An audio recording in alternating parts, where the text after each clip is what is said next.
এই খেলাটি সম্পন্ন হইতেছে এএমএফ ফুটবল টুর্নামেন্টের আয়োজনে আমাদের আলীকমা সরকারি প্রাথমিক বিদ্যালয় মাঠে এবং এএমএফ হাই স্কুল মাঠে। এটা হচ্ছে মাইস্কারের পরেই ওই ফাউই বাজারের মাঠে অনুষ্ঠিত হইতেছে। খুবই দারুণ খেলা হয়েছে।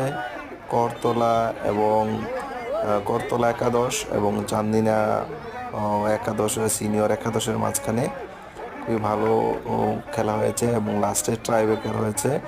ট্রাইব্রেকারে যে প্রত্যেকে ট্রাইব্রেকার ড্র হয়েছে, 2টা ড্র হয়েছে।